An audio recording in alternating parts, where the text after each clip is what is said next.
जय हिंद मित्रों।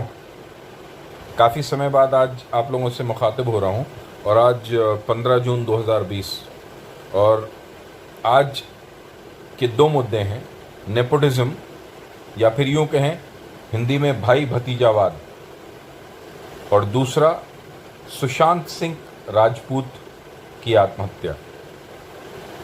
कंगना रनौत जैसी एक्ट्रेसेस ने पिछले तकरीबन 3 से 4 सालों से ये नेपोटिज्म शब्द को कई प्लेटफॉर्म्स पर और कई जगह पर यूज़ किया है और बहुत खूबसूरती से यूज़ किया है और अपना काफ़ी कुछ दांव पर लगा कर यूज़ किया है।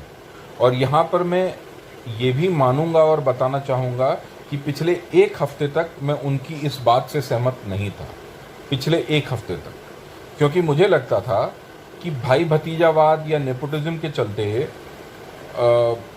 कई ऐसे एक्ट्रेसेस हैं जिनके माँ बाप एक्ट्रेसेस हैं जिनके माँ बाप फिल्म इंडस्ट्री में थे और आज वो एक्टर बन गए और काफ़ी सफल हैं। लेकिन वहीं पर कई ऐसे हीरो और हीरोइन हैं जिनके माँ बाप इंडस्ट्री का हिस्सा रह चुके हैं, कई पीढ़ियां रह चुकी हैं, लेकिन वो सक्सेसफुल नहीं हैं। जो सक्सेसफुल हैं उनमें से एक नाम मैं लेना चाहूँगा जो मेरी फेवरेट है, आलिया भट्ट। मेरे हिसाब से इस समय हिंदुस्तान में उनसे बेहतर अदाकारा कोई नहीं है। तो जब तक नेपोटिज्म यहाँ पर है कि मैं अगर किसान हूँ और मेरे बच्चे खेती करें, मैं उनकी कुछ मदद कर सकूँ और वो किसान बन जाएं, तो इसमें कोई बुराई नहीं है, ये मेरा मानना था। मगर पिछले 3 दिनों में बॉलीवुड से संबंधित नेपोटिज्म जो शब्द है उसके बारे में मेरी सोच, मेरी अवधारणा, मेरी विचारधारा बदल गई है। सुशांत सिंह राजपूत की आत्महत्या के बाद आप अपने बेटे को या बेटी को अपनी फील्ड में आगे बढ़ाएं, no problem, there is absolutely no problem. But when you try to stop outsiders, when you try to stop a better talent to enter the industry just because you have the authority, आप बाहर वाले को सिर्फ इसलिए अंदर आने नहीं देना चाह रहे हैं जो कि प्रतिभाशाली है, प्रतिभावान है, सिर्फ इस वजह से क्योंकि आप इंडस्ट्री में बैठे हैं, तो बहुत बड़ी प्रॉब्लम है। इस कथन को कहने के पीछे मेरा काफ़ी मेरी थोड़ी सी R&D है एंड मेरे खुद के काफ़ी फ्रेंड्स हैं जो इस फिल्म फ्रेटर्निटी से जुड़े हुए हैं। प्रोड्यूसर्स हैं, राइटर्स हैं, डायरेक्टर्स हैं, असिस्टेंट डायरेक्टर्स हैं, इवन एक्टर्स हैं। और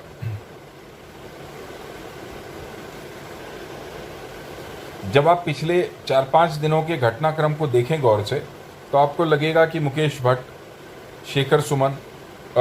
शेखर कपूर, अनुभव सिन्हा, कीर्ति सनोन, ये वो लोग हैं जो दबी आवाज़ में या खुली आवाज़ में इस बारे में चर्चा कर रहे हैं। अनुभव सिन्हा ने तो यहाँ तक कहा कि we really have to think about it because the distance between Patna and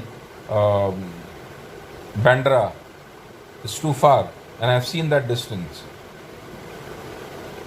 ऐसा क्यों है कि लोगों के हाथ से प्रोजेक्ट्स जा रहे हैं? और तो और सब कुछ छोड़िए, एक बहुत बड़े कलाकार जिनको हम लोग सदी का महानायक बोलते हैं, उन्होंने तकरीबन 2 दशक पहले उन्होंने कई प्लेटफॉर्म्स पर यह बात कही है कि मैं फेल हो चुका था और मैं एक बहुत बड़े प्रोड्यूसर डायरेक्टर के पास गया और मैंने कहा मुझे काम चाहिए, और उनको काम मिला एक ऐसी पिक्चर में जहां पर वो एक स्कूल के प्रिंसिपल थे और नैतिकतावादी प्रिंसिपल थे, और उनके सामने क्या कहानी गढ़ी गई वो आपको सोचना पड़ेगा। ये सिर्फ चंद लोग हैं, ये चंद हाउसेस हैं जिन्होंने बॉलीवुड को अपने कब्जे में कर रखा है।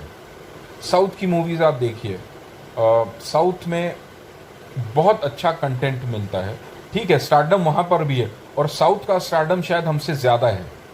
जिस तरीके से लोग रजनीकांत सर की या कमला हसन साहब की पूजा करते हैं और जिस तरीके के पेडेस्टल पे उनको बिठाते हैं, वो बॉलीवुड में नहीं है, मगर वहाँ पर कंटेंट है, यहाँ पर नहीं है। और कई ऐसे प्रोड्यूसर्स हैं जो अपने चैट शोज़ पर लोगों को बुलाते हैं और उनके सेक्सुअल प्रेफरेंसेस क्या हैं, उस पर भी गौर करिएगा। क्या यही वो वजहें हैं? ये बहुत सारी बातें हैं, बहुत सारी बातें हैं। मैं फिल्म इंडस्ट्री से नहीं हूँ, इसलिए मैं इस तरीके की बातें कर सकता हूँ, मगर मैं बहुत आहत हूँ। मुझे बहुत दुख हुआ है, और रियली मुझे बहुत दुख हुआ है सुशांत सिंह की आत्महत्या से। इनिशियली पिछले 2 दिन मैं बहुत ज़्यादा गुस्सा था कि यार तुम ये कदम कैसे उठा सकते हो, मगर अब सोच में पड़ गया हूँ। आप भी सोचिएगा ज़रूर। खुदा हाफिज़, शब खैर।